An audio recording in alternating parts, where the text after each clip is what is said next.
This is a relay project. Real Talk starts right now. Here's Ryan Jesperson.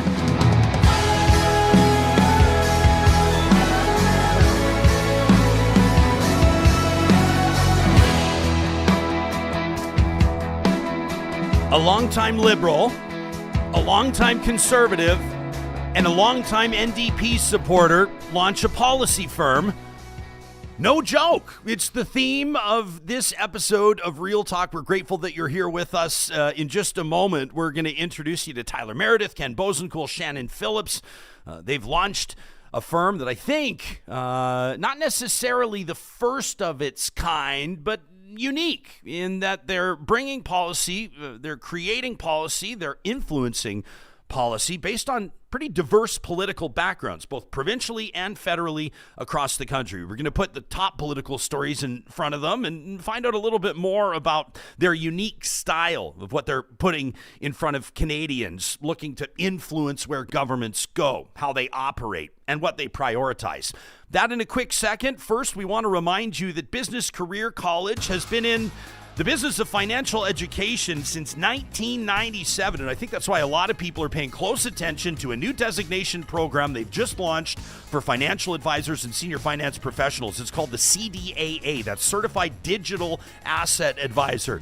You know, more than 3/4 of the new generation of Canadian investors, we're talking about the up-and-comers, those that are just starting to plot out and plan their financial future. They're looking for digital assets. They want part of their portfolio to involve blockchain or NFTs or Bitcoin or decentralized finance. They've got questions, and if you work in this space, you want to be able to answer those questions and, of course, grow your business as well. You can find details at businesscareercollege.com. The promo code Ryan20 is going to knock 20% off the price, the investment, let's call it, of that designation, that new course. That's the CDAA designation at businesscareercollege.com. Shannon Phillips is a familiar face, of course, and a familiar name to Albertans that pay attention to politics and probably to political watchers across the country. She served as the Minister of Environment and Parks, minister responsible for the Climate Change Office under Rachel Notley. The 2015 to 2019 tenure where the Alberta NDP held government. She was also responsible for Alberta's first standalone ministry for the status of women. She won 3 elections as a progressive candidate in southern Alberta, which many perhaps would have thought would not be possible years ago. Ken Boosenkool has been front and center in Canadian politics for almost 30 years, working with former Prime Minister Stephen Harper, longtime Alberta Premier Ralph Klein, Jim Dinning, former BC Premier Christy Clark, Stockwell Day, Rick McIver, and many others. He's founded a variety of different public affairs firms. He's just wrapped up a tenure at the J.W. McConnell Professor of Practice at the Max Bell School of Public Policy at McGill University, and he's had a recurring role as a research fellow at the C.D. Howe Institute. And rounding out our panel today is Tyler Meredith, who was first enticed into political life about 10 years ago in 2015, recruited from a think tank to advise Canada's new Prime Minister at that time, Justin Trudeau, on domestic economic policy. Tyler spent 7 years in that government, helping deliver 6 federal budgets, including all financial sector transaction reviews, as well architected 2 winning federal campaign platforms. And he's also working a fellow at the University of Toronto's Monk School of Global Affairs and Public Policy, a fellow at the Maytree Foundation as well. All 3 of our guests today have a ton of experience in politics.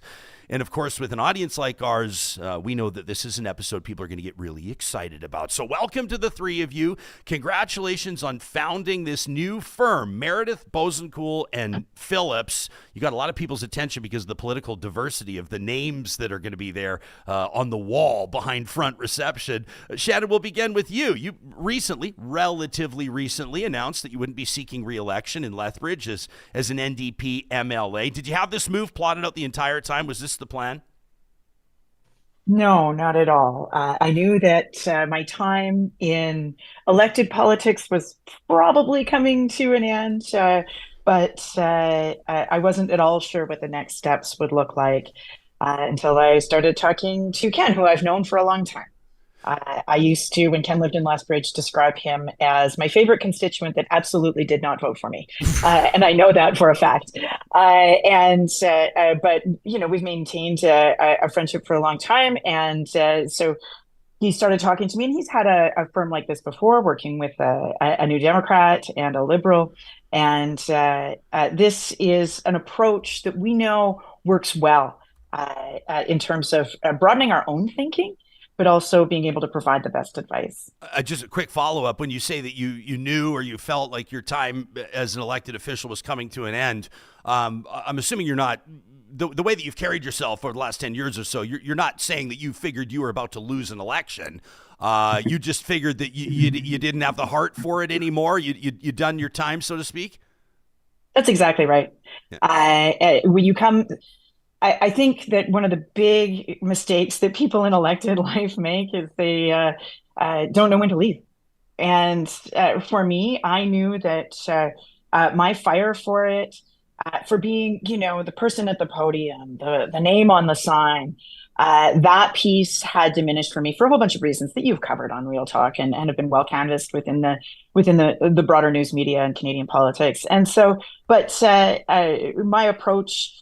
What gets me up in the morning hasn't changed is my desire to see a fully functioning democracy in this country, and some really good public policy ideas come to the front regardless of party, and for people to use the tools of democracy to govern in the public interest, and that's what we are committed to as a firm, regardless of party, and it's something that I can see myself keeping on doing in a different role. All right. Well, I want to put, sort of the stories that are making headlines right now in front of you all and talk about some longer term political stories as well. Obviously, we'll talk about some upcoming elections, Danielle Smith's leadership review. There's a lot of ground to cover. And I suspect we'll get different perspectives from the three of you, obviously, on the political implications of some of these stories, et cetera. Erica is in our live chat on YouTube right now, says, I try to separate the art from the artist and the politics from the person as much as possible. She says, I believe most people are genuinely well-intentioned, even if I think they're misguided or flat out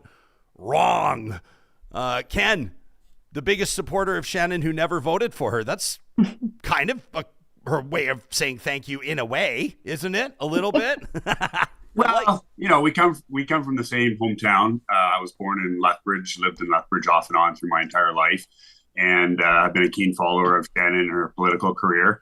And we became friends while she was elected, and spoke when I would go to Lethbridge, I'd send her a note and say, hey, you want to grab some lunch? And sometimes I'd bring one of my kids and she'd bring one of her kids, and we'd sit there and watch our kids argue. And so we just developed one of those friendships. Look, I'm a big believer that in politics, your opponents are wrong, but they're not evil. And I think we're moving into a politics where too many people think their opponents are not just wrong, but evil. And I think we need to avoid that. And I tried to make my relationship with Shannon, along with my relationship with a lot of other people across the aisle, a demonstration that you can be friends with people that you disagree with. And I think we need more of that in politics. Yeah, wrong but not evil. Tyler, you've seen your former boss, the Prime Minister of Canada, called a lot of things, including wacko, by Pierre Poilievre, the leader of the official opposition. That said, former colleagues of yours or the elected officials have their own selection of words for Mr. Poilievre. We see phrases like Nazi and fascist thrown around all the time now, very casually. It's a big change, even from 2015 when you first made that move over to work for the government. Absolutely. And I think Ken nailed it there in the sense that we are moving into a world of increased polarization. And I think everybody, even in the political party, some of whom are there and having to deal with it, will tell you in private that they don't like it, right?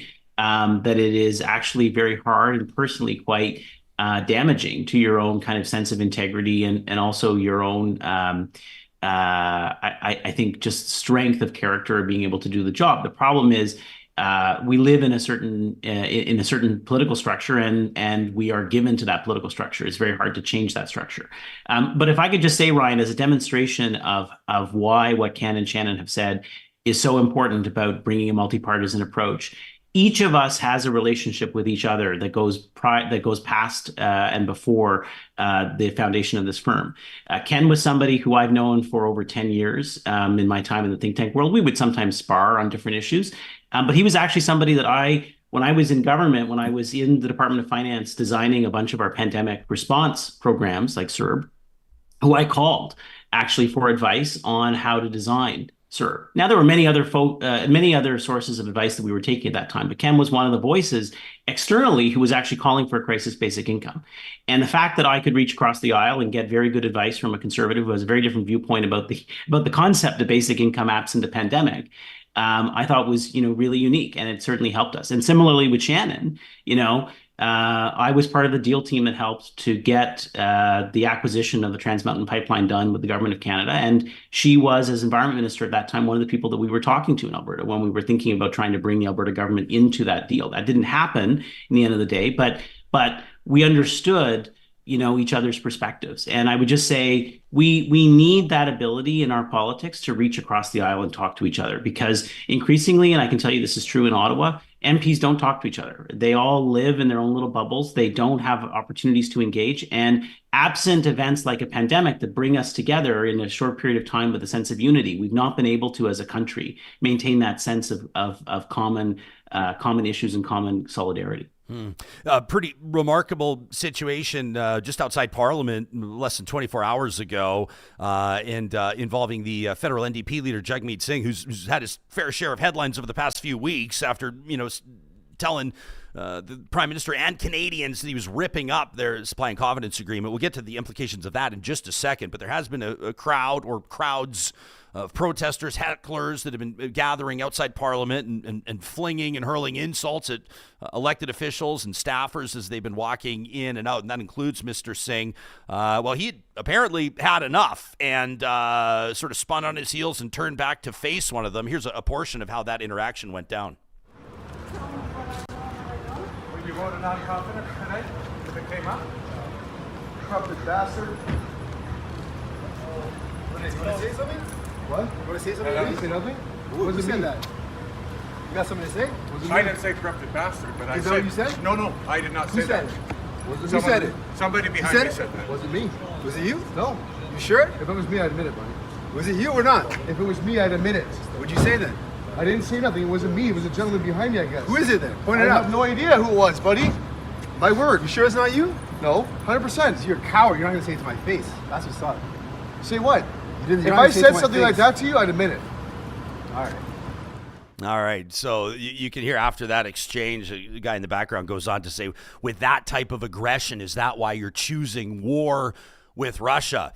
Hey, believe me, I can get why he'd do that. I think I also get why he shouldn't. Shannon, what do you make of what went down outside Parliament? Well, first of all, I have questions about the security environment. If people can get that close with hostile intentions to one of the leaders in Parliament, that is, or any member of Parliament or any staffer. It is fine to stand outside of Parliament and protest. People should, for whatever's on their mind that day. But being able to follow people around like that especially in a very harassing kind of way, people that are just chasing clout and chasing clicks, that's a real problem. And the security environment needs to be improved. Yeah, I agree with you 100%. It looks by the nodding of the heads for the benefit of the people listening to the podcast, it looks like we have unanimous agreement that security could probably be beefed up, in particular for leaders. But Shannon, what are the implications of what he did? Some people will probably suggest that he's had enough. Maybe he showed some strength there. I think that the accusation of cowards is kind of bang on. Whoever said what they said didn't want to own up to it. But at the same time, should the leader of Canada's number 3 and maybe number 2 political party be pulling that? The guy that wants to be prime minister? Like, what do you think? Well, at some point, I think that parties have to play the game with the rules that are on the field in 2024. And it is time to push back. It is time to say, no, like we need a bit of civility here. And we are going to call out some of this absolute nonsense that's been allowed to prevail. It then lays bare the challenges in the security environment, I think, which is important to do. And clearly, we're 9-10 years on of the development of some of this, and the security environment, the way that we respond to it still hasn't kept up. And so if leaders need to highlight it in this way, then good, they should. because it is a structural problem in Canadian politics. It is one of the barriers to recruiting good people into politics. And at some point, we just have to put up basically a wall and say, this far and no further. We need some guardrails around here. Yeah. We got a fair question here from Tracy, who says, shouldn't our leaders be better examples than that? But kind of part of me is like, I'm not sure it's the worst example. I would just worry of like what happens next. Like what happens if, Jagmeet's right in the guy's face and then all of a sudden Buddy cuffs him, like slaps him. You know what I'm saying? Like what happens if it escalates from there? Tyler, what do you think? I mean, what if the prime minister pulled this? So in some ways I was watching that and I actually had flashbacks to when the prime minister has done, an interaction with people. And it hasn't gotten that aggressive either on the protesters' part or their part or his part, but he has confronted people, right? When faced with people that are yelling things in his face or trying to interrupt or saying absolutely insane things in front of him. And he's stopped to challenge them, as he should, as Mr. Singh should. I think Mr. Singh had a home run in that particular interaction, not just because it's great for him, but because I think it's the kind of, frankly, put up or shut up kind of attitude that we need to deal with some of these cowards, frankly, that hurl absolutely insulting things at people who are just literally public servants. I mean, I can tell you online, and of course it's online, on a daily basis, I get called a traitor. I get called a Nazi. I've had people who've suggested that I should be hung for having worked simply having worked in government during a pandemic, right? That's actually very normal. I don't get affected by it because I've seen it so many times. But this is the kind of absolutely toxic crap that anyone who's entering public service today has to deal with. And the other thing I would say, to Shannon's point as to security, I mean, it reflects the shambolic nature of our country, right? That the reason that our leaders do not have that adequate security, including people like Mr. Singh, who's the leader of a political party, who probably is entitled to some degree of enhanced security protection. The reason that he and ministers and others do not have increased security is because it will cost a lot of money. And the moment that someone announces that we're going to spend $100 million on that, that will become a political scandal in this country. And that reflects how cheap our politics have become. Ken, it's hard to imagine Stephen Harper in this type of situation. I just can't imagine it. But what's your take on this? Any different from your colleagues, or do we have consensus across the board on this interaction? Look, I would put a significant amount of money that whoever said it, whether it was the blue shirt or the black shirt or some other shirt, has an anonymous Twitter account and has gotten used to saying the most outrageous thing on Twitter without ever being called to account. And I think it's time we say you're not allowed to have an anonymous Twitter account. I think anonymous accounts are absolutely horrible. This guy has gotten used to saying terrible things to politicians behind a veil, and now they're willing to say it in public. And so he's trained himself in this way. And I think our social media, the way we do it, I'm a small government guy, but I think some of our interactions on some of the social media is just getting out of hand. And we should, it's not an easy solution, but our politics is getting too raw. I'm not comparing the two situations in that I don't know, I'm just calling the prime minister a corrupt bastard, but what was this, a few weeks ago outside the steel plant, and Trudeau, the prime minister, has this interaction with this steel worker who talked to him about the price of dental care, and basically he felt like his family was having a tough time making ends meet, and the guy, to be frank, is probably speaking on behalf of 20 to 25 million Canadians, to be honest with you. A bit of a tense interaction, but I didn't mind it. It got a little awkward at the end, but I mean, these types of things, they're not necessarily bad. I think the public appreciates seeing somebody that's able to sort of hold it together and maintain a certain respectful demeanor interact with politicians. Shannon? Well, I mean, that piece of tape that you just showed at the steel plant is fine. Yeah, it is fine to talk to ask your politicians questions, especially, in that context. There was a security detail around. The person wasn't chasing him. He wasn't, recording it in order to get clicks. He wasn't yelling epithets behind him. He was asking him a series of questions. Now, I have obvious disagreements with some of the premises of the question, but that is a democracy. Not everyone thinks like you.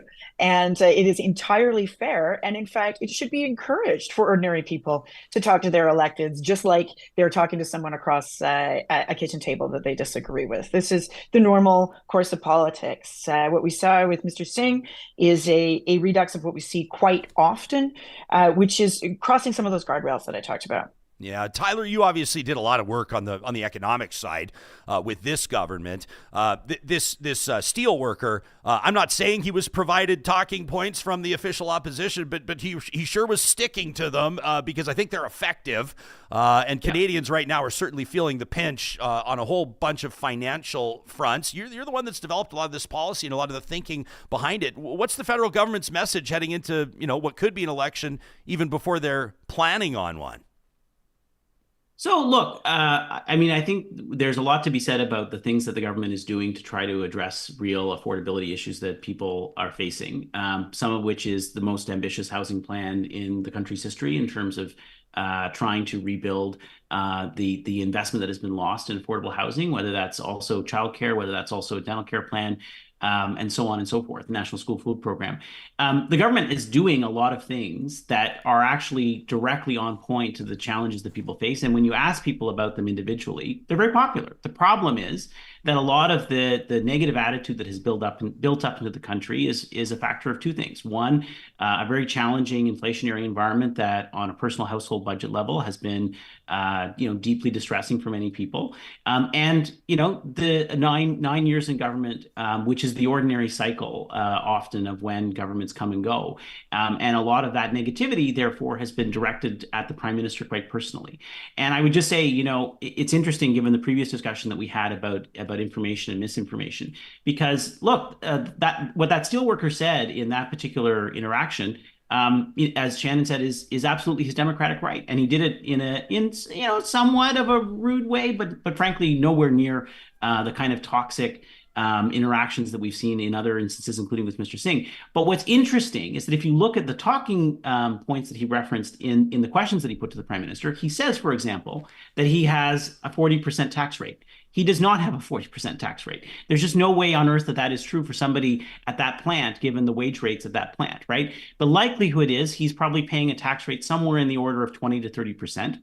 And if he has kids, it's substantially less on an effective tax basis given the other rebates that he gets. But the reason that he specifically probably said 40% is because he has likely had a bunch of infographics sent to him on social media where he spends probably some time that is driven by Canada Proud and other networks like that is using information from the Fraser Institute that tries to say things like the payroll taxes that you pay for CPP or EI, or even frankly, the union dues that you pay should be counted as taxes, or even, for example, the corporate tax that his employer pays should be counted as a tax that you pay. That is nonsense. That is absolute nonsense.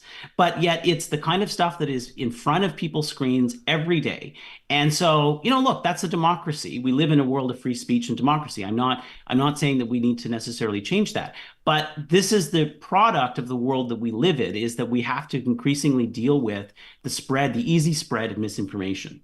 Yeah, it's tough too, right? Because, like the audience for this show, Ken, is the audience that wants to dig into stuff and they want to understand and they want to think short term and long term and they want to evaluate the efficacy of policy and programs. But that's not how elections are won. I mean, unless somebody can point to here's what we did over the past 4 years. But the question recurring is oftentimes we see the Democrats facing this question in the U.S. Is your life better off or worse than it was 4 years ago? Is it easier or tougher than it was when these guys took office, right? I mean, like elections are won on sound bites and the quick ground game. So for policy shapers like yourself, how do you approach it when it comes to working with government and helping to effectively communicate these things? Like, what does Justin Trudeau say in one sentence to the steel worker while all the cell phones are recording the exchange, right?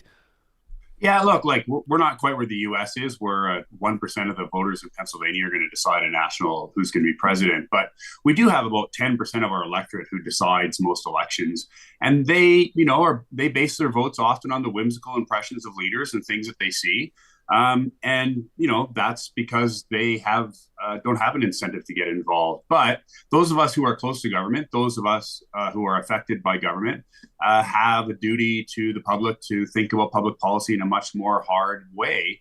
And there's also a significant portion of the Canadian population who digs into this kind of stuff and are affected. And we need to make sure we're doing it thoughtfully and correctly. And a lot of the work that we do, frankly, there's not a partisan perspective to it. If a company if a company wants to buy another company and there's a big transaction and the government needs to review that transaction, unless maybe it's a Russian company or a Chinese company, there's not really a partisan angle to that. And even on some of those issues, there's pretty wide consensus. And so a lot of the things that we do on our day to day, it's understanding the perspectives of the different political parties, even if the issue itself is not a partisan one. And what I've often said, I've had another firm with three, a Liberal and a Democrat, and I often say, if you get the three of us in a room and we agree on a strategy, it's probably pretty close to the right strategy. This is, if you're just joining us, live streaming this audio on the Mixler app presented by California Closets. We're talking to Shannon Phillips, Tyler Meredith, and Ken Boosenkool. All of them have experience in environmental policy, climate policy. I mean, Shannon, you were like the face of Alberta's, at the time, climate leadership plan, which introduced the carbon tax in Alberta. Obviously, Tyler, that was relevant with the federal government, the Liberals, and you're working for them as well. When we come back from this quick break, I want to ask the three of you about the dynamic. I want to ask about the Liberals' communication on the rebates. I want to ask you about Pierre Poilievre's Axe the Tax platform. Obviously, it's catchy. It's resonating with people. But what does that look like? What does that mean? Plus, Minister Brian Jean in Alberta has just suggested that public assistance, like public dollars, may be required to clean up Alberta's orphaned oil and gas wells. I want to get into that with these three as well. This conversation is happening with the support of Real Talk partners like California Closets, the absolute best in the business when it comes to custom closets and storage solutions for your entire home. And it all starts with a free design consultation. You can book that online at californiaclosets.ca. You're going to show up into their beautiful showrooms, and it'll wow you or blow your mind, the options that are available, regardless of what your budget looks like. You could be looking to ramp up the storage options in your primary bedroom, or maybe your boot room. Maybe it's your laundry room. Heck, maybe it's your basement. Whatever it is, California Closets does it, including garages. Best in the business, lifetime guarantee. Consultations free at californiaclosets.ca. Our friends at Friesen Brothers for, just decades and decades have been bringing Albertans the best food to put on their table, as local as humanly possible, and all of this still family owned. There's a certain special element to Friesen Brothers when you walk in, and you know it through that entire experience. The Alberta Beef Roundup is a tradition that's been in place at Friesen Brothers since 1955, believe it or not. The skilled butchers at Friesen Brothers handle all the custom cutting and wrapping as you like it. That's a custom cut whole hip, weighs about 70 pounds. Fill your freezer, feed your family. More information online at friesen.com/Alberta Beef Roundup. And at Athabasca University, this time of year, it is back to school, but here's the beauty of AU. It's always back to school because they've got students that are maybe pressing pause or hitting launch on their post-secondary journeys based on their schedule, based on their priorities, based on what works for them. It's world-class accredited online degrees and courses designed so you can complete your education wherever and whenever it works for you. More than 92% of Athabasca University alumni say they're in a job related to their field of study. More than 9 out of 10. Learn more about the AU Advantage online at athabascau.ca. All right, Pierre Poilievre is telling Canadians that he will axe the tax if elected prime minister. Obviously, he's talking about the carbon tax, which has been an element front and center in political campaigns and elections across the country, both provincially and federally. You remember Jason Kenney back in 2019 called that election the referendum on the carbon tax. Ken, what does Mr. Poilievre have to put in front of Canadians when it comes to policy that he can communicate easily during an election campaign? Or does he have to do anything at all? Can he promise to axe the tax and worry about the details later? So I find this discussion a bit frustrating because we have in Canada, we have a corporate carbon tax that affects corporations, and we have a retail carbon tax that affects you at the pump. And Jason Kenney and Pierre Poilievre both are going to keep the industrial carbon price. There was a story in the Quebec media that suggested that Pierre Poilievre was going to get rid of the industrial carbon price, and his office sent a correction. Jason very quickly. Yeah, very, very quickly. And Jason Kenney kept the carbon tax that Shannon Phillips designed, made a couple of important tweaks. I know Andrew Leach is watching and he'll correct me if I don't say that. But look, we're talking about the consumer carbon tax, which is not doing the lion's share of the work on reducing emissions. So when you hear politicians say axe the tax, we're talking about the consumer side of this. And look, maybe there's other better ways we can do the consumer side, and that's a debate that's worth having. But for the most part, the largest part of our carbon tax regime is not going to go away if and when Pierre wins an election. Tyler, what do you do if you're the governing Liberals really struggling in the polls? Obviously, everybody knows that, about 15 points down, depending on which poll you're looking at and when. But this whole axe the tax thing, it's resonating with people. You're seeing membership growth with the Conservatives, and obviously the popularity is surging. How do you manage this if you're the ones right now that are in charge? Yeah, so a couple of things. The first I would say is I think Pierre Poilievre probably deserves to send some royalty checks to Carol James, because Axe the Tax was actually Carol James's line that she used in the BC election in, correct me, Ken, 2009. 2009, right? Against Campbell, and it did not work in that election. Partly, I think, because it was very early at the stages of implementation, and people were not feeling it or seeing it.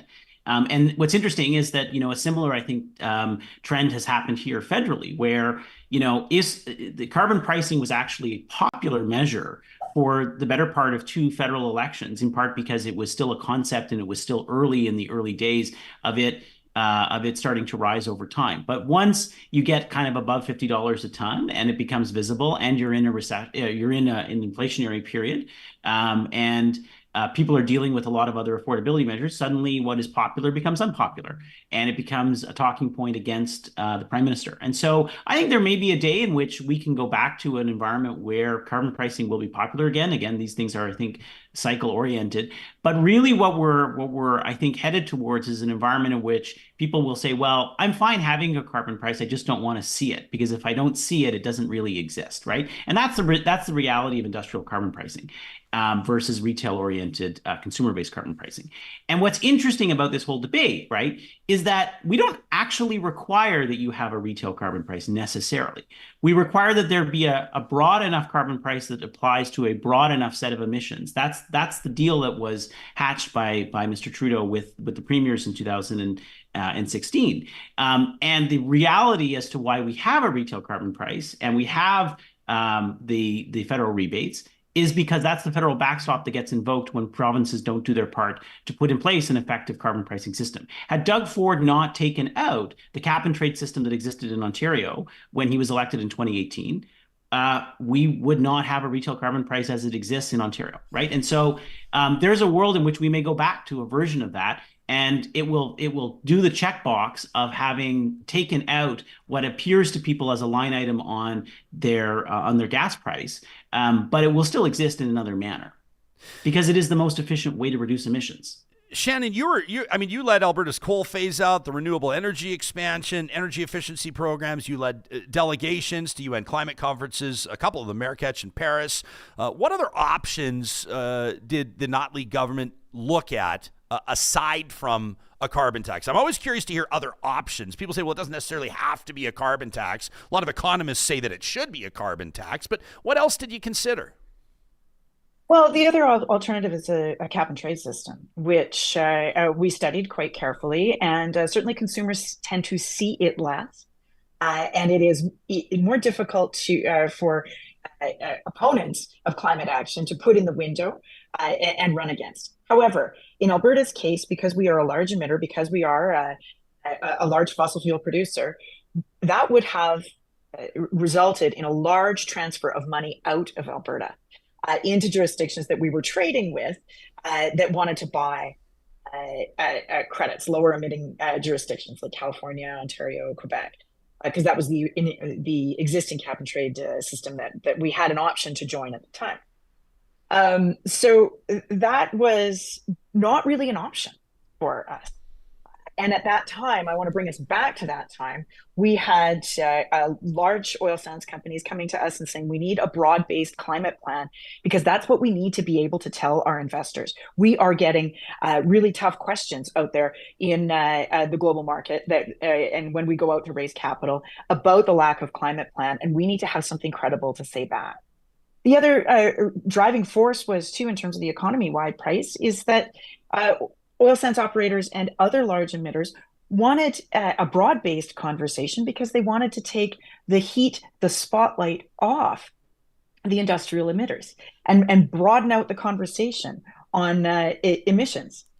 They got that from a New Democrat and a Liberal government. Now what they will get from a federal conservative government is to focus squarely on industrial pricing. That is to say, what the large polluters are doing, because we will not be having this broad-based conversation anymore. There are other ways too. You can regulate emissions, or you can, which is very costly in the economy, or you can just provide a bunch of carrots, as the Biden administration has done through the Inflation Reduction Act. Also really expensive suites of tax cuts, subsidies, other things. That's what they're doing. They are achieving emissions reductions.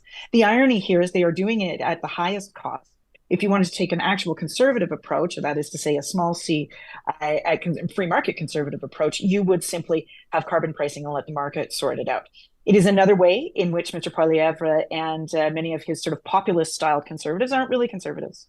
Shannon, I want to stick with you for a second. Alberta's Energy Minister, Brian Jean, he sure got people talking. He invoked the carrot just the other day. He said he prefers a carrot to a stick, and he'd like to see Alberta's orphan wells cleaned up. I mean, depending on who you talk to, the liabilities here are in the hundreds of billions. Most credible sources will say it's a real issue. About 2/3 of the wells in Alberta are not currently operational, and it's obviously a ball that's been kicked down the field, a problem that's been kicked down the road for a long time. Minister Jean says that municipalities may have to take less on the tax levies than expected, which has obviously been a huge story. We talk to members of Alberta municipalities all the time. This has been a huge issue. These corporate citizens have not paid what they owe. And Minister Jean also says that the regulatory burden on industry may need to be lessened. In other words, this is more of the public's problem than the public would probably like to stomach. What's your response as an opposition MLA right now? Well, as an Albertan, I am outraged. I'm no longer an opposition MLA. I'm a taxpayer like anybody else. Sure. And I expect corporate citizens and individual citizens to follow the law. And the law is that you clean up after yourself. You are provided the privilege for which you pay a royalty to extract the public's resource that belongs to us. And with that regulatory approval to be able to extract that resource comes a set of conditions. And one of them is that you clean up after yourself when you are done. And you pay, in fact, into the Orphan Well Association as well.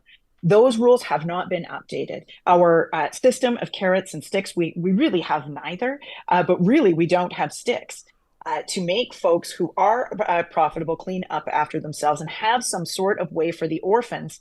That is to say, when companies do go bankrupt and walk away from, they simply cannot take up the responsibility. We don't have a way to collectively account for that either.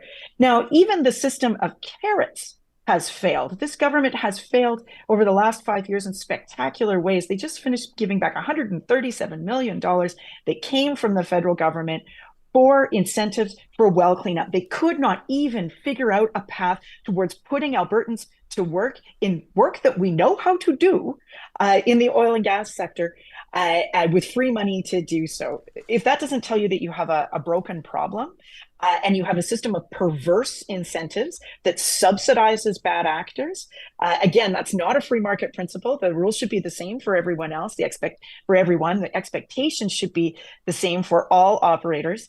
This is not a group of people in Mr. Jean or Premier Smith that are actually serious about solving that problem. They are serious about handing the problem over to taxpayers, and that is an outrage. Ken, what's the dynamic here for a conservative government that's taking this position and saying it out loud? I find it befuddling. that we have oil and gas companies that have made so much money over these years. I'm going to cede most of my time to Tyler on this because he actually worked on the federal program a little bit and knows it better than I do. But we've had offers from the federal government to help on this. This is a government that doesn't like to pretend, or likes to pretend they never get anything from the federal government.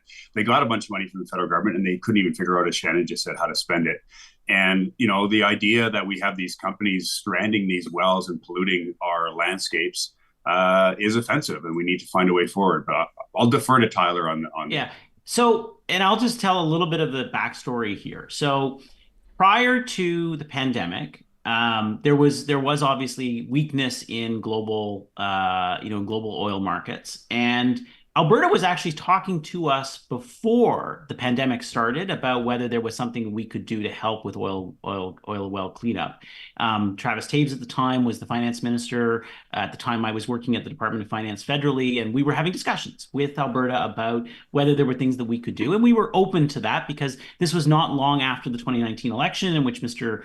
Trudeau had lost all of his seats in Alberta and Western Canada, between Manitoba and BC. And so we wanted to be a serious partner. Then the pandemic happened, the problem got worse, and we saw an opportunity to do something big because it could be a way to boost economic activity at a time in which a lot of people, particularly Alberta was one of the biggest recipients of federal support during the pandemic through things like CERB, because the pandemic loss of employment had an outsized impact in Alberta, and how we could put people back to work. This was an obvious way to put people back to work and do it in a way that supported clean growth and helping to clean up some of our longer term liabilities. That was $1 billion from the federal government, from Justin Trudeau, right, in order to help put Albertans back to work. And the Alberta government could not spend all of that money at a time in which Saskatchewan also got money, BC also got money. Saskatchewan and Scott Moe spent every cent of the allocation that they were given. BC had to give back a little bit of money, but very, very, very small. But Alberta basically lapsed about 14% of their allocation. I just don't understand how that is possible. Obviously, I'm the one Albertan on this, non-Albertan on this panel, so I'm not going to divine why that was. But I'll just say Justin Trudeau went out of his way to help the people of Alberta, to provide a boost in economic activity at a time in which it was necessary. And the fact that that money couldn't all be spent is, I think, unbelievable. Do conservative governments in Alberta run the risk of, at some point, the electorate, citizens saying, fuck this, you're gone? Like, this is happening on your watch? Like, to me, like, we can all sit here and say that we're befuddled and this is preposterous. But like at the end of the day, obviously conservative governments have not been too concerned about it. Well, I mean, ask Rachel Notley. She served for 4 years. Yeah. She got the benefit of the frustration of Albertans. I think in the last election, we were a couple thousand votes short. It was the worst win for a conservative government in the history of Alberta. And Alberta's, we're now much like BC and Saskatchewan and Manitoba. We're a two-party state. And we haven't been a two-party state for a long time. And I think part of that is that we have had conservatives that have misused the public trust in the last, I would say the last couple of decades, to be honest. And we have had, I always say Alberta's Canada's socialist paradise. When Rachel Notley won and my good friend Brian Topp became chief of staff, I said, Brian, I'm going to warn you about something. I said, you're going to get to Alberta and find out that everything you ever wanted to do has already been done. Because Alberta had the biggest spending government in the country. And so I think Albertans are frustrated and have been frustrated in the last 10 years with the governments that they've had. We've seen a lot of turmoil and change and reconstituting of parties. I don't want to talk about why the last election, why Rachel Notley didn't win, but I think that was well within her reach to win that election, and she didn't. So I don't know, Ryan. I think Albertans are much less reflexively big C conservative than they have been in the past, even though we're not that reflexively small C conservative. Our reputation as a conservative province is widely exaggerated. I mean, we're the only province in the country that owns a bank, right? And we had an announcement yesterday from a premier who said she's going to do one-time spending on capital projects, even though we spread that spending over 20 years, and she's delaying a tax cut. Like, come on, that's not conservative. Yeah. Shannon, I know you'll want to respond to that. Well, I think going back on the well liability issue, conservatives should not overestimate the patience that rural communities have for this sort of ridiculous nonsense. We've seen it before when the Wild Rose splinter off of the PCs came in large part because of the way that people were being run roughshod over around electricity transmission lines. And there was even at that time a lot of the property rights, surface rights kind of issues when companies, going onto farmers' land and just, leaving their crap everywhere and not being accountable for it. That did drive a lot of rural outrage. A lot of the split on the right came from some of those issues. The other really good, more contemporaneous example is, of course, the Eastern Slopes mining. Where you will drive around southern Alberta and you'll see convoy signs and no coal mining signs. The fact of the matter is that that can really piss people off in the rural base in Alberta, and it can cause a large splintering. I think what you're going to see is a different kind of splintering now, because, of course, Danielle Smith is very much catering in her November leadership review to sort of the Kook caucus of her base. Which leaves aside a lot of the folks who are just, normal sort of chamber of commerce conservatives, either in rural areas or urban areas, who want to see some of these more conservative principles applied to issues like well cleanup, like the future of our electricity system, like the kind of market interference that Ms. Smith appears so enamored of. They want that conservative government to get more back to conservative principles. I don't think they're going to get that, because the political impetus for Smith's government is to cater to more the sort of crank flank of the conservative movement these days. The crank flank. Did you say earlier, was it Kook conservatives? Just so I'm clear. Kook caucus. The Kook caucus. The crank conservative. Okay, there you go. So, hey, effective slogans and alliteration are not limited to any particular political party or ideology, right? A Chamber of Commerce conservatives, there's an interesting one as well. A shout out to our friends at the Edmonton Chamber of Commerce. I was thrilled to host their 55th annual golf tournament yesterday, and always interesting to get perspectives on the people that have, the business owner operators, the people that have invested in the province and want to continue to do that with confidence. Can I keep the three of you for 5 more minutes? Is that cool? I know we're over time what we asked for, but do you have 5 more minutes for us? Okay, great. Because I want to put a couple of stories on your radar. Tyler Dawson with this story in the National Post. Of course, we've been talking a lot about Danielle Smith's leadership review. It's coming up at the UCP AGM, first few days of November. And members, and there's nothing unusual here. Members have their say at the AGM. That's the way it goes. But here's the thing. All these policy proposals grab headlines. But a lot of times, remember Jason Kenney said, I'm the one that holds the pencil on policy. Sometimes the leader has to kind of talk everybody down after some of these policy proposals make news, like restricting abortion funding in Alberta, adopting strong mayor legislation. There's one, they want to see teachers required to take a university course on the evils of Marxism. Ken, how does the Premier, Danielle Smith, approach this upcoming leadership review, and what has to be on her radar? What does she have to be aware of? Look, as you know, Ryan, but your listeners may not, I'm a firewall conservative in Alberta. I was one of the authors of the firewall letter back in the late 1990s, and so I yield no space to people who say that I'm not a conservative of the sort of pro Alberta first. But these people are so off the radar. They're talking about issues that aren't mainstream. Like any politician that isn't addressing the affordability issues that Canadians are facing, that aren't addressing the sort of cost of living issues right now, are talking about issues that people are not talking about. And they're pushing their own little private agendas. And Alberta's got a really interesting, when was the last time the Premier in Alberta had won 2 elections in a row? It's been a long, I think it's Ralph Klein was the last Alberta Conservative won 2 elections in a row. And so, we have a history of taking out our leaders, and, the groups of people are very well organized. I think social media and other things has caused them to be very well organized. And I think, I've said for years, the biggest challenge for a Conservative leader in Canada, and especially in Alberta, is that the people who vote and make you a leader live on a different planet than the people you're governing. Actually, they live in a different solar system. There's the distance between the people who elect our leaders to lead our political parties and the people who elect our premiers are just so far apart. And the ability to reconcile those two groups, we've not always found an easy way to do that. And I think we're going to go through another one of those cycles this fall with Danielle Smith. Ryan, can I just say something as the non-Albertan on this? Yeah, sorry. I just want to say, I think I've met Danielle Smith a couple times. I think she's actually very charming. I think she's a very smart, charming person. And that side of her, if she shows more of that side of her, that's a side of her that can win 55 or 60% of the population. She does not need to be beholden to a small, narrow group of people. And so I'm saying this again as a taking off my political hat, taking off my work in the Trudeau government. Like I think she's a nice person. I think Jason Kenney's a nice person. I've been on trips with Jason Kenney to Israel.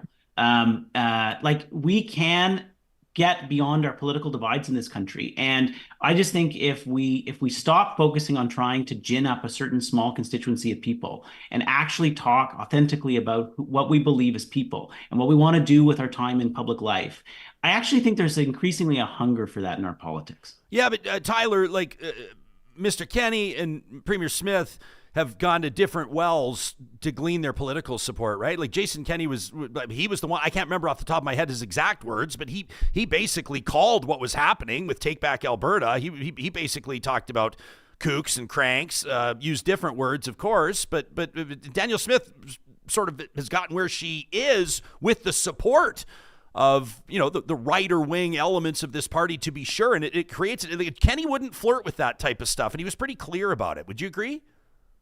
Look, I'm not a conservative. I'm not an Albertan, so I'm not giving any political advice about how you maintain. You watch it though. You see it. Yeah, I do. I do. And there's no question that formula has worked and worked for her. But and this is I've been thinking a bit about this in part because of the Liberal Party, right? Because there may be a leadership review at some point in time, and political coalitions are as much about the people that you lose as the people that you bring in. And we all over time lose people because you piss them off, or there are issues that they'll leave you with, right? And in some ways, you want to be always focusing on who are the next group of people that I can bring into my coalition.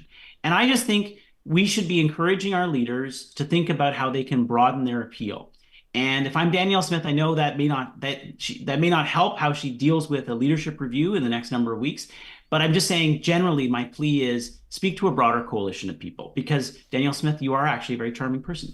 Yeah, I'll give credit to Ken, who's in our live chat today and reminds us about the Kenney quote. It was in March of 2022, quote, "The lunatics are trying to take over the asylum." That was what Premier Kenney had to say at the time. It's been an interesting dynamic to watch, though, those sort of like two leadership runs by Kenney and then Smith. Shannon, you watched them both play out. How is this leadership review different than the one that Kenney faced? Well, I think what it shows is that if Conservatives continue to go down this path, it will weaken their party. It will weaken their coalition. There is a saying in American politics that Democrats fall in love and Republicans fall in line. This has been reversed now. And what you see is the Conservative movement increasingly having to cater to this sort of terminally online, like you have to have a PhD in far right internet memes to have any idea what these people are talking about with respect to, courses in Marxism or whatever. It's really, really offside of the median voter. And meanwhile, it is allowing the sort of center left coalition, more brokerage parties in Western Canada, that's the New Democrats. Elsewhere, it's different. To build that bigger coalition from the kind of previously, conservative Chamber of Commerce types on over to folks who are concerned themselves with the environment, folks who are maybe public sector workers. That's a pretty broad coalition. So it seeds that territory. And there's a great political opportunity there. And it is a sign of tremendous weakness within the Conservative Party that she has to do this in order to maintain her leadership. It is a weakness that, in my view, should be exploited by her opponents. Tyler, yes or no? Can Justin Trudeau successfully lead the Liberals to another federal election victory? I think we won't know the answer to that for a number of months. And I'm not trying to avoid your question, Ryan, but I think the potential election of a Donald Trump presidency is a massive unknown variable that is lying out there on the horizon if it happens, that will fundamentally change the politics in Canada. Doesn't mean that Mr. Trudeau can win still in that context, but I say this in part backed up by some data. Abacus Data just recently did a poll that was out of the field that kind of asked people, how would you vote based on different issues, and who do you think is best on those issues? So obviously cost of living is number one. 68% of people say that it's the top issue. The Conservatives lead on it by a massive margin, because obviously Mr. Poilievre has been very effective in positioning himself with slogans and to a certain extent ideas on those things. But Donald Trump, the election of Donald Trump is on the list there. Only 8% of people rank it as a top issue right now. But on that issue, Liberals lead by double digits. And so my only point is, if you're looking at, as issues change, what are the issues where Liberals can or would do better, right? If that actually moves, there's quantitative evidence that could change things quite a bit. All right, listen, we're about to see elections go down. Over the course of about a week, just over a week, we'll see provincial elections in Yukon, Nova Scotia, BC, the Northwest Territories, New Brunswick, Saskatchewan. We talked to Erica Baroudis and Cheryl Oates about this back on September 6th. If people want to go back to that episode, Cheryl's quarterbacking the Saskatchewan NDP campaign. Carla Beck, obviously, they're looking to knock off Scott Moe. But I want to ask each of you, what's one storyline that you're following, or one bold prediction on the outcome of any or several of those provincial elections that I just mentioned? Shannon, will we see a changing of the guard in Saskatchewan, do you think? I'm not sure, but they're doing their level best. And they are mounting a campaign that we haven't seen in some time from the Saskatchewan NDP. And they're back to fundamentals. They've really put the Sask Party on the back foot. They don't know what they're doing. Mr. Moe is out there announcing a new sign in a field for a hospital. That's his communication strategy right now, which I would say is a win for the Saskatchewan NDP, who are out there talking about taking the PST off children's clothing and other affordability concerns and law and order concerns that people in Saskatchewan really are resonating with right now. So, but the storyline I'm watching is British Columbia. And what happens with the collapse of the right. And Ken is nodding because we've both done some time in BC politics. And there's no question that the collapse of BC United, the instability that it's caused within on the Conservative side, whether that can, the positives of that for them can outweigh the fact that we've got an incumbent New Democrat government with all of the baggage that being an incumbent these days brings with it. Yeah, fascinating stuff happening in BC. Ken, what's your prediction there? If people vote based solely on how upset and worried they are about their economic situation, I think the Conservatives could win it. But there's also some, we just talked about some cranky elements within Alberta politics. There's some cranky elements within BC politics. And, I know John Rustad. He was in the caucus when I was chief of staff out there. And he was on the outside of our caucus then, on the right side of the political spectrum. And he remains there unapologetically. And so whether the NDP can raise some questions about some of those issues is on the other side of the aisle. I think this campaign, everybody always say campaigns matter. Sometimes they actually don't. But this campaign is really going to matter. Can Eby define John Rustad, or can John Rustad rise the affordability wagon into office? And I think those are the big questions going on in BC, and it'd be fascinating to see what happens. Tyler, last word to you. What's a bold prediction or a story that you're watching closely?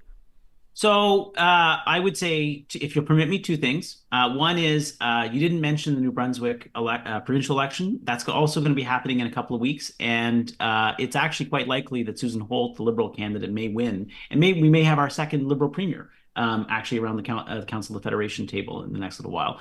That would be really interesting, especially at this time as we're thinking about the future of the federal party. Second thing is in BC, I'm watching to see whether or not David Eby's personal approval numbers, which are still relatively strong, and he has been outpolling his party, whether those will actually create the gravitational pull that will pull him back up and pull the party back up to a place where they have a more secure majority government. Good stuff. That's Tyler Meredith, joined by Ken Boosenkool and Shannon Phillips. You can learn more about the policy work that they're doing by checking out their website, mbpolicy.com. That's Meredith, Boosenkool, and Phillips, or, of course, you can just link to it in our show notes. Shout out to Ken Clarke, who's tossed us $5 in the YouTube super chat. He says, what a great combination of perspectives. You've got to bring this group on more often. What excellent perspective. So there you have it. Ken Clarke loves what he was hearing. We did as well. Thank you to the three of you for your time, and congratulations on this new partnership. Cheers. Thank you. All right, you got it. Real Talkers, we want to know what you thought of that. I like the exchange, like a whole bunch of different perspectives, and I love that they're drawing on their experience. These are the kind of guests you want, right? You know, when I was sitting around the cabinet table, we said this, or when I was chief of staff to the premier, we did this. When I was advising the prime minister, we talked about this. I mean, this is the inside, and we appreciate you being part of this episode. Make sure you tell your friends about it. Share it with those that you think might be interested in it. These conversations don't happen without the support of partners like the team at Complete Care Restoration. It's been amazing following some of the reports of residents and even in some circumstances, staged opportunities. They're bringing tourists back to the town of Jasper as much as they can accommodate. We want huge floods of people back. But you know why that's able to happen?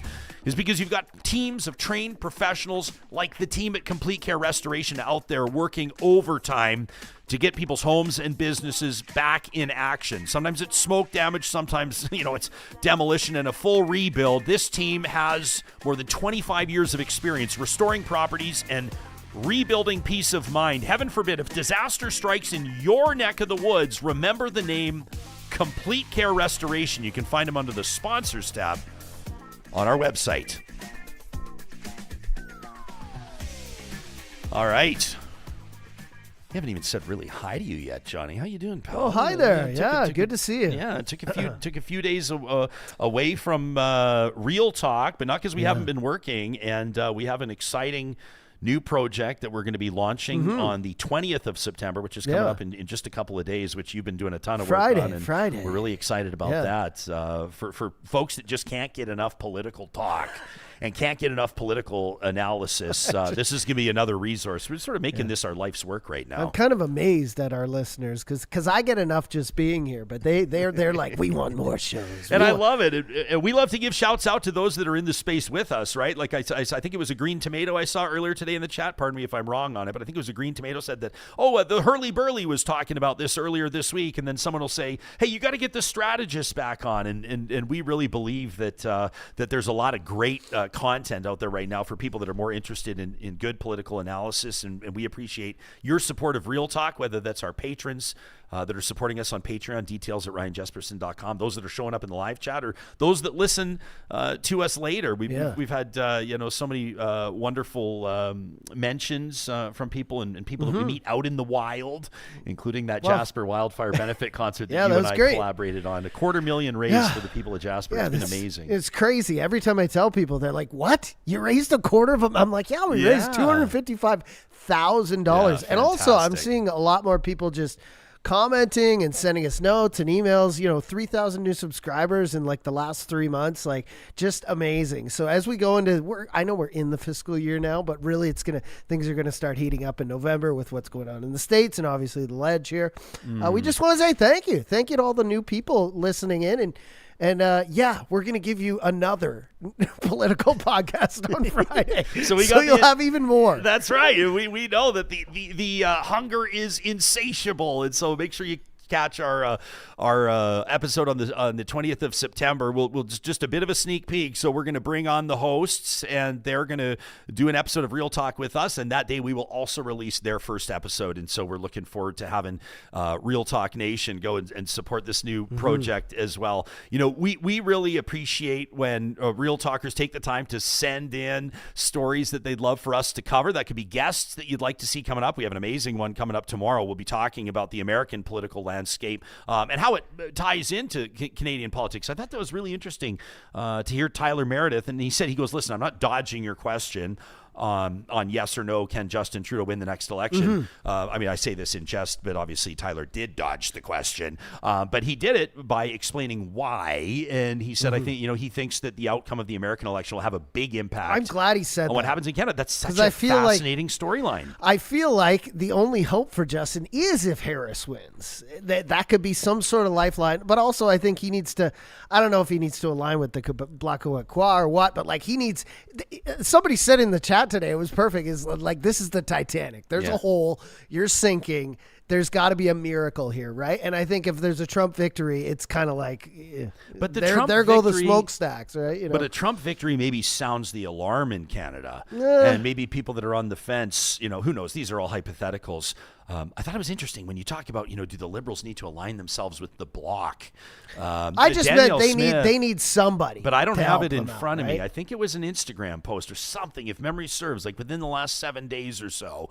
People can go back and look for themselves. But Danielle Smith put out a post that said something along the lines of a government must not align itself with separatists. Yeah, and she's already. Well, yeah. She's already. But I just about, I kind of smirked because it's like, it's pretty, you think of Alberta separatists and the relationship that this kind of aren't we kind of doing in a way the same sort of thing? You remember, and I mean, I guess we've been doing a lot of talk about Jason Kenney and Danielle Smith today, but Kenney had no appetite for that either. You remember that? Not at all. He would talk about he was a federalist and how Canada was, the idea of Canada was very important to him. That was something that he wouldn't go down that road. For all the slings we throw at Kenney on here, and I know you and him obviously didn't like each other, but he called out crazies, and he didn't align himself with all that stuff as much. A lot of people like to discredit Kenney, but he's I'll take back Alberta. He said, you guys are lunatics. He was on the right side of sanity, I think. He just didn't have all the best policy. And one last thing before we go into have good bedside manner either. I think, no, I'm serious though. Seriously, I think he just rubbed people. I think he comes across as arrogant and abrasive. But great dancer. Part of his problem. Great dancer with John Tory. What? But just before we move on, what did you think of the Sing video in your honest opinion? Yeah, I mean, I guess I sort of tried to get out of the way for the our panelists to chime in on it. I saw first somebody, impression. What was the first thing that popped in your head? My first impression, I was like, hell yeah. Exactly. Hell yeah. I was going to say this too. Hell yeah. But if this was Trump, but it can go sideways quick. Of course, I don't want to see. I'm glad the cops were there because it gives both of the men their protection. Neither of them were going to do anything because there's obviously police officers there, and if they did, that's great. But I think there are crazies out there. I don't like that Singh did this because any crazy out there could reach out and stab a political entity out there, including him. But I think if Trump or Pierre did this, it'd be hailed as heroic and standing up to to trolls. And I feel like he was almost unrestrained, but he was restrained enough. He was on the edge of wow. If this guy says that he did say it, what's he going to do? Slap him? Well, here's the thing is to see a federal political leader, and I keep reiterating leader. It's one thing if you're an MP. There's a story we haven't really talked about today, but I don't know if it was the same people that were outside Parliament that have been out there heckling. There's a name that they have. I can't remember the name of the group, and it's something like the Broad Street Bullies, like Philadelphia Flyers back in the day. But it's like a group. It's a collective. They've found a community, and they were throwing a party at an Ottawa pub. And Michael Cooper, the Edmonton St. Albert member of Parliament, who's certainly one of the more right-wing MPs in Pierre Poilievre's Conservative Party, went there and took some photos with the group and whatever, and then took off. It was kind of actually a highly awkward exchange for people that watched the video. Michael Cooper, awkward, but it was just weird. It looked like the people couldn't believe that he had shown up. And then it sort of looked like he was like, why am I here? But he took a picture with these people, but it's it won't really make news because folks will say, well, of course Michael Cooper went there, and of course those people invited him, and who really cares? And he's not the leader. Maybe a bit of a different story, like when Pierre Poilievre stops by the roadside protests and takes pictures with alleged Diagolon on members the overpass. And why do people flip out? Because he's the leader. So I think if Jagmeet Singh does this, you have to consider this is the guy that went on a video 2 weeks ago, which we talked about a lot, and said, like, this is why I'm running to be the Prime Minister of Canada.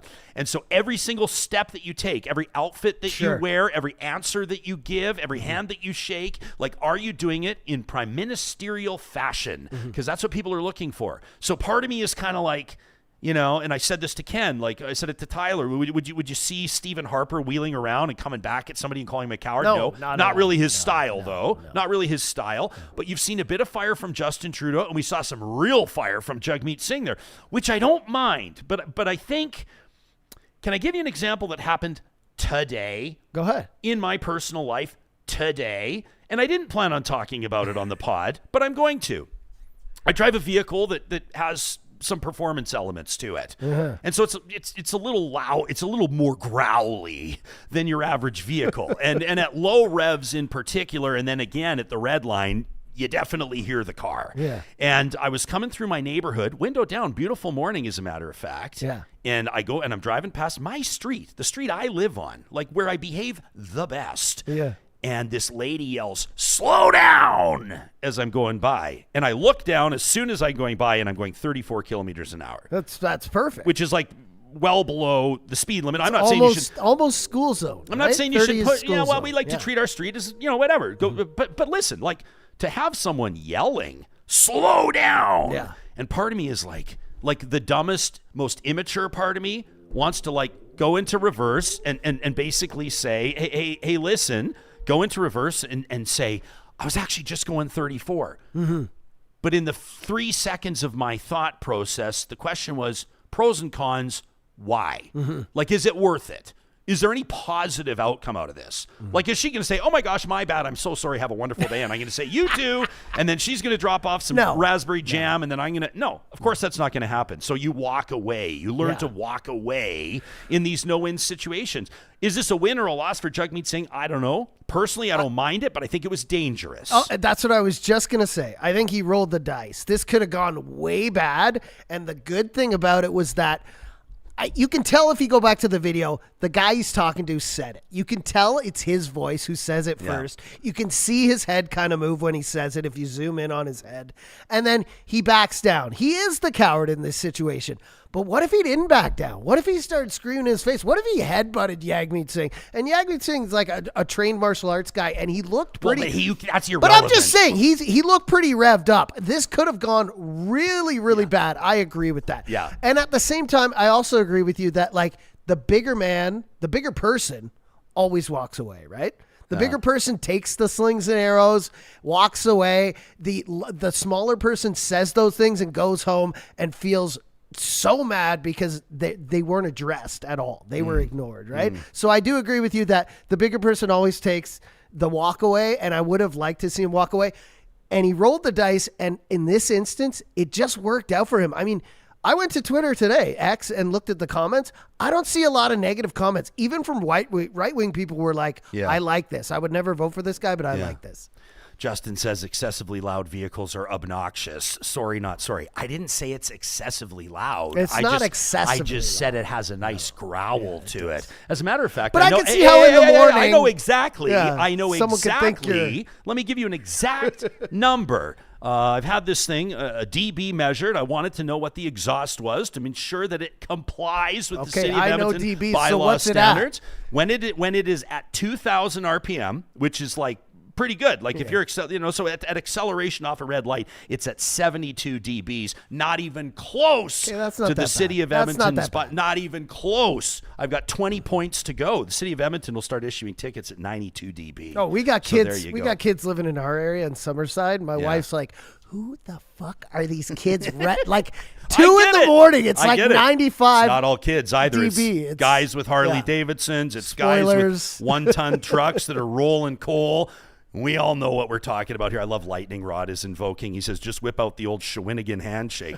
Jean Chrétien going ahead and just choking somebody out. Listen, I never blamed. I mean, people looked at that, Jean Chrétien, when he grabbed that guy by the throat, and it's kind of like, Prime Minister shouldn't be doing that. Leave that to the cops. I figure if you can get close, if I'm the Prime Minister of Canada, and you got close enough that I can get your neck with an outstretched arm and you're threatening me, I am absolutely going to protect myself. If you're within arm's length, I'm not saying throw punches. Like, your political career's done if you punch someone. Well, that video we got on our TikTok, that's probably our most watched video of arrest him. I'd say that guy was almost as close to Trudeau, and he kept his cool. So 100%. Like, I think what you saw here is just like I'm saying, he's been called a terrorist this week and other things. Jagmeet? It was just something blew up inside him, and he wanted to I know what he wanted to do, and he got the outcome, but it could have gone really bad. He wanted to show that the guy was a coward and wouldn't say that he said what he said to his face, and that happened, but it could have gone the other way. White guy observation, okay? But I just want to say, like, we got to say this sometimes. Like, if we have like a hot take on like abortion or on, issues involving race or ethnicity, I want to acknowledge the angle that I'm coming at it from. But I would imagine, and I would say this with a significant degree of confidence, that the amount of abuse that politicians, and in particular federal leaders, receive is probably tripled, quadrupled, or more when you're a person of color, when you are a woman, when you're wearing a turban, like when you're when you have sure. visibly identifiable traits that are easily attacked by ignorant people. Yeah. And I bet you some of the stuff that Jagmeet's heard, I bet you some of the emails they've received, I bet you some of the comments on social media that they don't make public are probably so abhorrent, and I guess, like, at some point you just go, like, I'm going to stare the guy in the eyes and I'm going to call him a coward, right? So there you go. Let us know what you think to talk@ryanjesperson.com. Of course, we'd love a submission for the flamethrower presented by our friends at the DQs of Northwest Edmonton and Sherwood Park. Those are real emails to talk@ryanjesperson.com. If you've got a hot take and you just got to get it out there, you know where to find us. Every week, our friends at Kuby Energy give us an opportunity to put something in front of you that'll make your day that much better. That's right. It's Positive Reflections. As we look at the people that are, instilling positivity, infusing positive energy, reminding us that there is good all around us, and we love this one from Clarke. Clarke asked us if we had seen this story about the 1965 inscription on a school desk in South Bend, Indiana, and the answer was no, we hadn't until he shared it with us, but this is absolutely wonderful. And so this local museum in South Bend, Indiana, they have some old school desks, like the old school wooden chair and desk built in. Do you remember these ones, Johnny? If you could slide right into them perfectly. I love these old school desks. Well, carved into the desk is a couple of names and a date, and we absolutely love this one. These are two names of young lovers, Benny and Linda, on the date February 2nd of 1965. And so they post this. The local museum in South Bend, Indiana, posts the photo of the inscription. All it says is Benny and Linda, February 2nd, 1965. Well, guess what? Benny sees it, and he leaves a comment on the photo. We absolutely love this. He says, yeah, I did. Benny says, I carved that. This is from 1965, my friends. Says, I carved that sitting in the auditorium of Central High School in South Bend my freshman year before I left for LaSalle.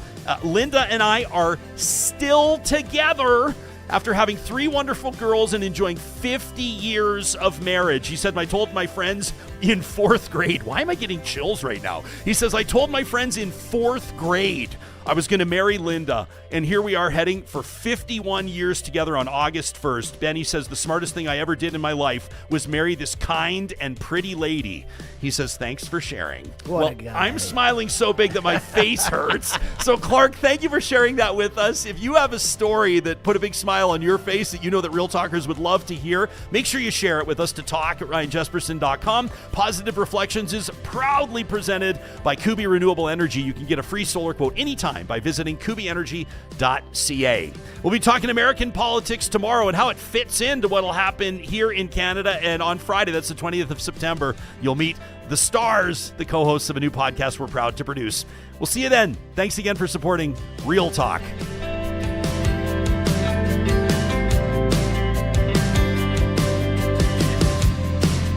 Real Talk is hosted by Ryan Jesperson, executive producer Josh Dunford, technical producer John Hicks, general manager Katie Cook-Chivers, account coordinator Lawrence Derlego, human resources Lena Shepard, website design Mike Johnston, voiceover by me, Carrie Skelton. Real Talk's editorial board is Supriya Dwivedi, Ahmed Ali, Brandy Morin, Ann Castleman, Corey Hogan, Harman Candola, Catherine O'Neill, and Chris Henderson.